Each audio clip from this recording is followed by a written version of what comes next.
Barn here. Thursday, August 27th. It is the 27th, right? Yep. Probably about 12:30. Well, let's get into it, I guess. Let's talk about, we're here to give you a handful of MLB picks. That's what we do here in the Sports Barn, because we talk about sports here in the Sports Barn. Unfortunately today, it's going to have to be the sports/politics barn because I can't get away from it. You know, I went on ESPN's website this morning, and on the right-hand side, they always have their white little right bar there. They got their 6 top headlines. All of them had to do with politics, every last one of them. You know, there wasn't one there that said, Rockies win 3 in a row, or big comeback in St. Louis last night. Nothing. You know, all political, all of them. All right. So, you know, I'm kind of going back and forth whether to get into this rioting issue, and I guess I have to. You know, the rest of the sports world's talking about it. You know, I'd rather just talk about baseball, but they're canceling the game, so I guess we have to talk about it. So let's cover last night quick. Nice win here with the White Sox. That team is really starting to, you know, I'm liking this team, the White Sox. They hit, they score, they've got some good top line pitching, their bullpen's not bad. They get through with 3 stars. This one didn't fire, and I wasn't happy. The Twins, Berrios, and that was the problem. That Berrios is just not good, and we laid a price to get him.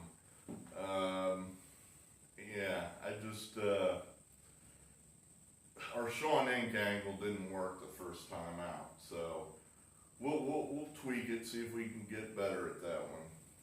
And then the last 2, which we felt pretty good about, both of them were postponed due to the rioting.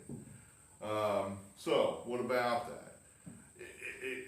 So I guess we got to get into it. Why are we rioting? Why are we canceling games?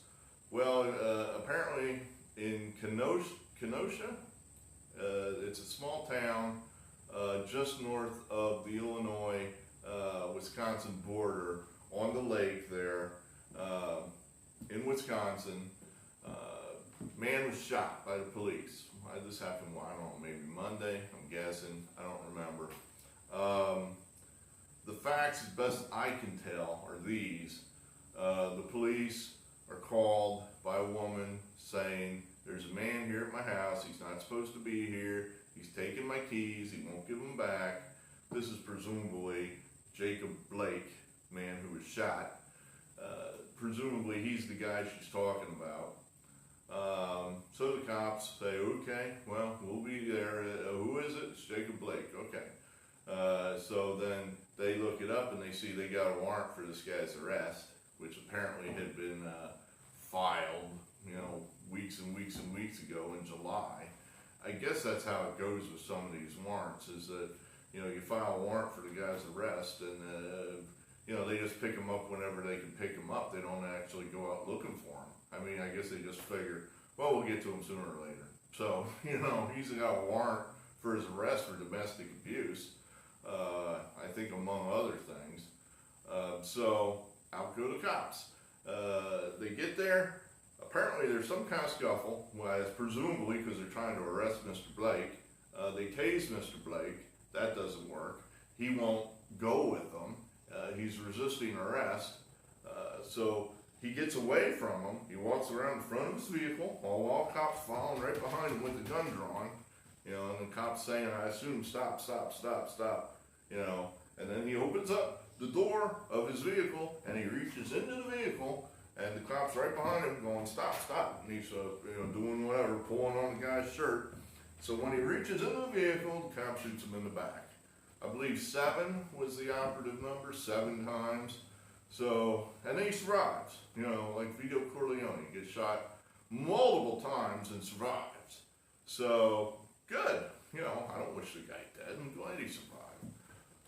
So what do we have to say about this? I mean, and then, okay, and the kicker. Now, apparently there was a knife involved here, too, somewhere. You know, the Kenosha police just put out a statement where the Wisconsin Department of Justice, I forget which, put out a statement within the last, I think, 24 hours saying, oh yeah, all this happened, oh yeah, and then he admitted he had a knife. But, it's unclear how that was in play. In other words, did he have the knife while they were trying to arrest him? Was he reaching into the vehicle for the knife? But there was a knife in play somewhere, somehow. So, I don't know. I'm kind of at the point here where what exactly were the police supposed to do in this situation? I mean, at some point you have to recognize, unless you just don't give a shit about the cops at all, that officer safety is a concern. Cops do get shot and do get killed. Nobody's been talking about that at all since this George Floyd argument has been, and rioting and protesting has been going forth. No one's talked about that at all. There is a flip side to this argument. Police do get killed in the line of duty. They get shot 30, 40, 50 times a year. Probably 2 times that get wounded, by people they're trying to arrest. So, are we going to talk about that? Does that matter? Yeah, I don't know what this cop is supposed to do. He could have done his job correctly and just taken Blake down originally, put the cuffs on him, and then no muss, no fuss. But they were unable to, so he gets away, and he's going in the vehicle for God knows what. I don't know what he's going in there for. Apparently he hasn't told anybody. Maybe that would have been in the Department of Justice's statement that Blake said, well, I was going in the vehicle to do something, X, or drive away, or whatever. But, they don't know what he's doing, the cops. All they know is they got a guy who's got a warrant for his arrest. They're trying to arrest him. He won't be arrested. And now the guy's digging in his vehicle for God knows what. So, I'm not sure what else they're supposed to do there. I really don't. But yet we're going to burn down, Wisconsin because of this. I guess that's the next point I'm at is, there's a difference between protesting and rioting. And what's going on is rioting. And rioting is wrong. It's wrong. And we're all tired of it. It's about time that some people that are responsible and in charge in this country call it out for what it is. Wrong. Nobody gives you the right to burn down somebody else's property. You don't have the right to do that. Oh, well, they weren't with us. Bullshit, they weren't with you. What did you do about it? Exactly. Because I don't see you protesters, doing a damn thing about these other people who are throwing rocks and smashing windows and burning shit down and beating people up. I don't see anybody doing anything about that other than standing there and going, good job, look at that thing go up, whoa. How much gas did you use that time? A full can, or was there more in there? I don't see anything being done other than that. I can't remember if I told this story once before. That's the problem with being old. You tell stories over and over again. I was in college, and this is a sports barn, so usually it is. So this is a sports story. We got season tickets. I'm at Ohio State my senior year to the college basketball team. We're on the floor because they, when you're a senior, they put you on the floor at Ohio State. At least they used to. So, from here to just over there is the floor. And there we are, and we're on a nationally televised game. We got Jimmy Jackson. We're pretty good that year. We're playing Louisville. They're really good. And it's a tough game, and we're losing by a little bit, and everybody's getting worked up, and a bad call is made by the officials. And one of the guys that's with me, sitting next to me, we'll call him Travis, not his real name. He's a bit of a hothead, bit of a bully, big guy, bigger than me. Well, he decides he's going to throw some change in the court. I mean, he just digs in his pocket, he winds up, and I'm like watching this going, holy shit. And I grabbed his arm and said, don't do that. And, he got hot for about a second or two, and then he, did not throw the change on the court. I didn't want to lose my tickets. That's what would have happened. You throw change on a court in a goddamn nationally televised game, they're probably going to see who did it, and you're getting kicked out, and you're losing your tickets. And you know, like I said, Travis was a hothead.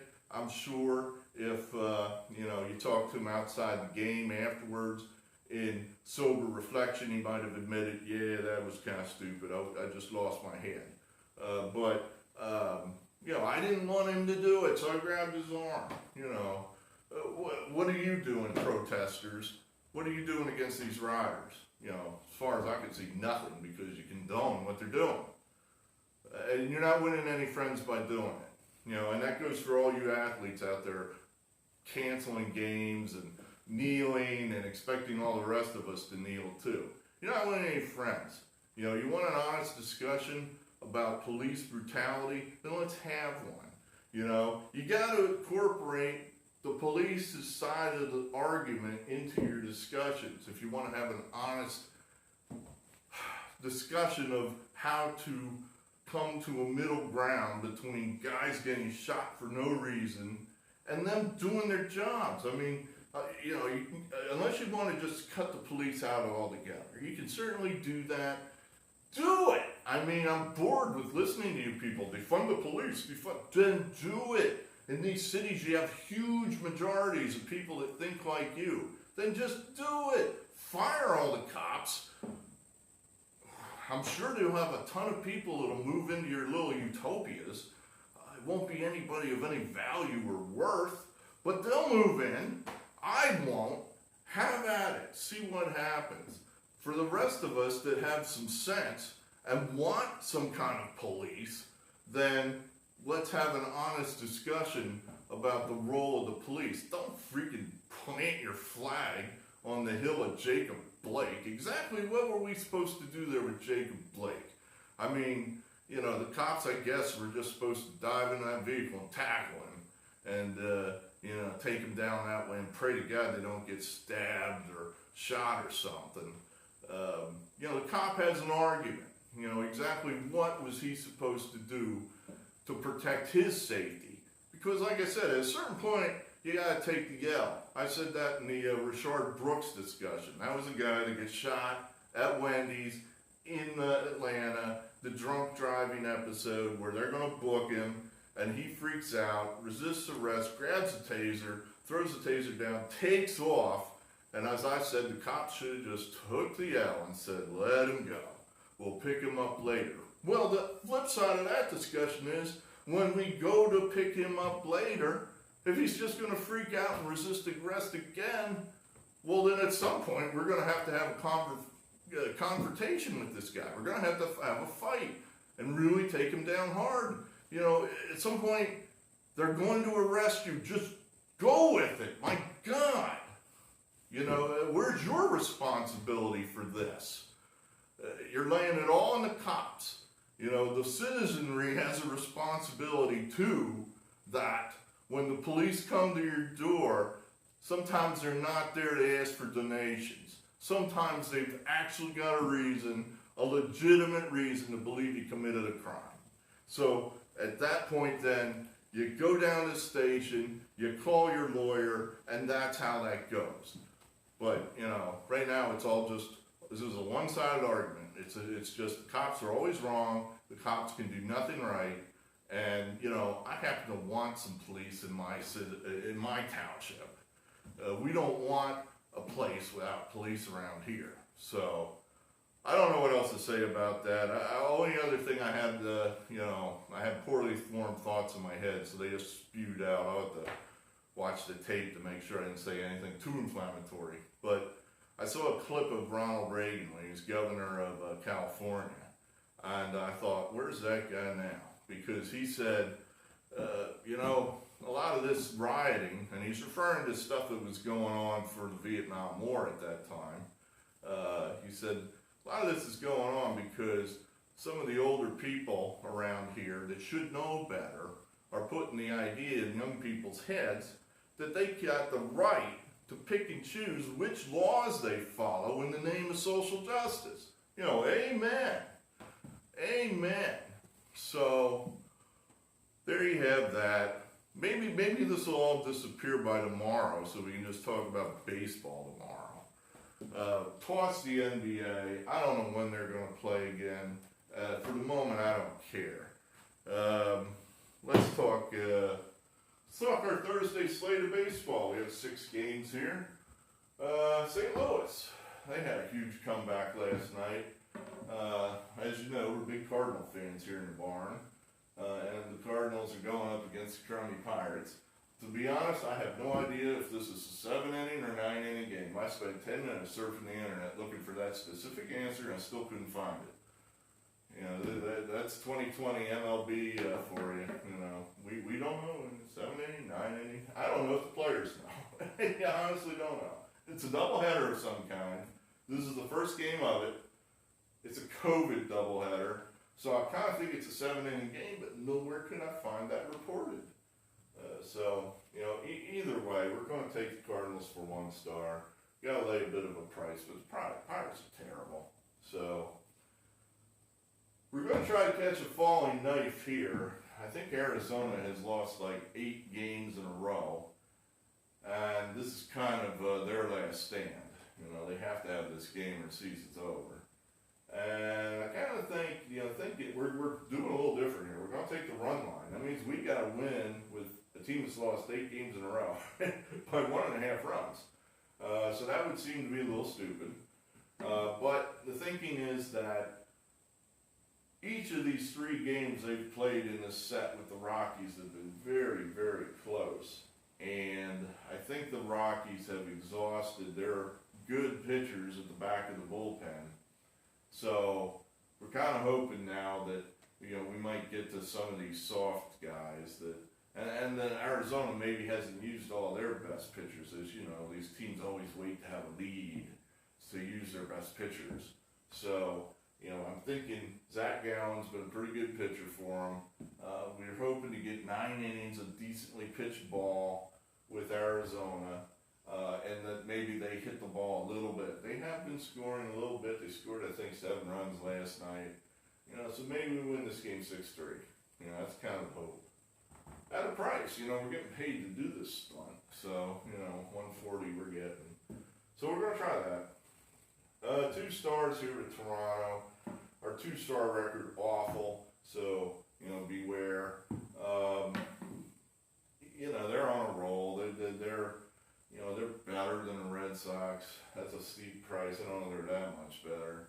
Haru has pitched very well. The problem with him is he doesn't get deep into the game. So, you know, you're going to get 5 good innings and then you got 4 left. So, you know, we're not wild about that one. This is a game of the night. You know, we like this one a lot. 3 stars. Max Scherzer in the Nationals. That's for a Scherzer game. All we got to lay is 173 against the crummy Phillies, against who Scherzer pitches well. Yeah, I'll take that all day. You know, this is a game the Nationals have to have. You know, they're starting to flirt with the edges of being out of it. And you're the you're the champions. I mean, you don't want to be that guy, you know, that 1-year wonder. You don't want to be that guy. I think you're going to get a good game. He's a gamer. I mean, that dude, that was the guy that he got hit in the face last year after he fouled a bunt off into his face, which I've only ever seen done once before, and that was my brother, and smashed his face up, and he didn't miss a start. So I'm kind of thinking this guy's going to do whatever it takes to get that W tonight. We're going to take a flyer on the Orioles at Tampa. We think maybe Tampa's just maybe primed for a little bit of a letdown. It's a divisional game. Baltimore is probably a little closer to the Rays than maybe you think. It's an okay price to try to take a shot on the road here, so we will. And then we're coming back with the Twins. We just do not like that Tiger team, and they're going to keep sticking it to us. But the Twins played well in Detroit. I think the Twins might be a little hungry after failing in Cleveland.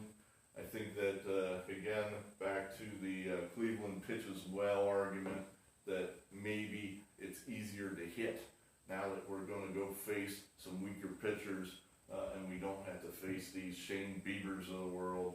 So we're coming back here with the Twins for 2 stars. So there you have it. Cardinals 1 star, Diamondbacks 1 star, Toronto 2 stars, game of the night, the Washington Nationals 3 stars, 2 stars with Baltimore, 2 stars with the Minnesota Twins. We are playing hockey, apparently. Hockey is playing, and tonight, or today, this evening, whatever. The Philadelphia Flyers play the Islanders. That series is 1-1. We're big Flyers fans here in the barn. So, go Flyers. Let's get that W. Let's take that 2-1 lead. Let's do it. So, there you have it. Thanks for being here. We appreciate all your support. Anything you liked what we say, hit like.